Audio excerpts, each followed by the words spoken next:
ఎందుకు నానమ్మా అంత టెన్షన్ పడతావు? వాళ్ళు ఏమైనా చిన్నపిల్లలా? వాళ్ళు చిన్నపిల్లలు కాదురా, వాళ్ళు చిన్నపిల్లాన్ని వెంటేసుకుని వెళ్ళారు కదా, అది నా టెన్షను. రాగానే అడుగుతావా? పంచాయతీ పెట్టుకుంటావా? అడుగుతా, అడగకుండా వదులుతానే. అడుగు, అనిపించుకో. నా పిల్లాడు నా ఇష్టం, అయినా మొగుడు పిల్లలు బయటకు వెళ్తుంటే పిల్లగాడిని వదిలేసి వెళ్తారా అంటుంది. పడు. ఎక్కడికి వెళ్ళేది చెప్పి వెళ్ళొచ్చు కదా తాతయ్య గారు. తలయాగ్రతలు ఎక్కువయ్యాక చెప్పి వెళ్ళడాలు కూడా ఉంటాయా? బాగా చెప్పావురా. ఇవాళ రేపు చూసి చూడనట్టు వదిలేస్తేనే పెద్దల మర్యాదలు దక్కుతాయి. పెద్దవాళ్ళు అన్నాక అడగకుండా అనకుండా ఉంటారా? విలువిస్తే అనొచ్చమ్మా. పనికిరావు పో అంటుంటే పట్టుకుని వేలాడాల్సిన పనే వచ్చింది. అలా ఏం కాదు తాతయ్య గారు. విలువివ్వడం లేదని ఎందుకు అనుకోవాలి? చేస్తున్న పనులు చెప్తుంటే ఎందుకు అనుకోవాలి అంటావే? పాత రూపాయి బిళ్లకు విలువ ఉంటుంది గాని చెల్లుబాటు కాదు. అలాగే అది నువ్వు అంటే నేను చెల్లని రూపాయినా మీరనేది? చెల్లుబాటు కావటం లేదు అన్నాను. అర్థం అదేగా. అర్థాలు పెడార్థాలు వద్దులే గాని వాళ్ళు రాగానే నువ్వు ఆవేశపడకు. పద లోపలికి వెళదాం. వాళ్ళకు భయపడి నన్ను దాక్కోమంటారా? తాతయ్య అనేది అలాగే ఉంది.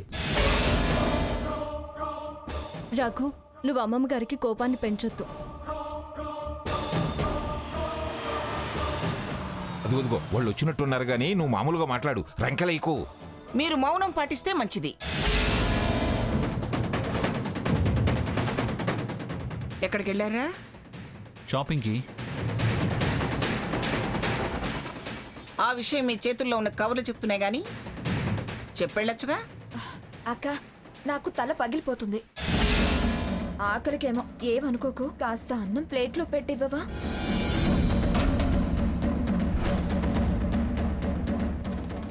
ఈలోగా నేను ఫ్రెష్ అయ్యి వస్తా. ఎరా, అడిగిన దానికి సమాధానం చెప్పకుండా వెళ్ళిపోతున్నావే? ఏం చెప్పమంటావు? మీతో వాదించే ఓపిక మాకిప్పుడు లేదు. అసలే తల పగిలిపోతుంది. అనుకోకుండా వెళ్ళాం, అయినా ప్రతిదీ చెప్పే వెళ్ళాలా? గ్రాని, మా ఆవిడికి 3 మల్లెపూలు కొనాలి. గ్రాని, మా ఆవిడికి రవికలు చీరలు కొనాలి. గ్రాని, మా ఆవిడికి బొట్టు బిల్లలు కొనాలి. గ్రాని, నేను బనీళ్లు కొనుక్కోవాలి. స్వర్ణం, నువ్వు రెడీగా ఉంటావు. స్వర్ణ ఏంటి స్వర్ణ ఏంటి అని మాడు మీద మద్దలు వాయించినట్టుంటుంది.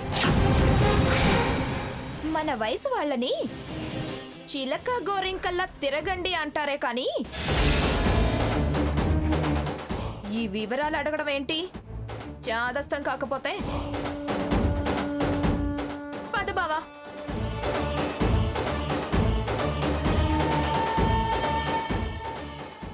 దేనికి ఇది ఇంతలా తెగబడుతుందో అర్థం కావటం లేదు. అర్థం కాని విషయాన్ని గురించి ఆలోచించడం వ్యర్థం.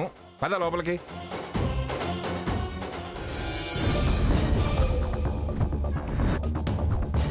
ఆవిడ గారు ఆర్డర్ వేసిందిగా, గదికి కంచాలు మోసుకొని వెళ్తావా?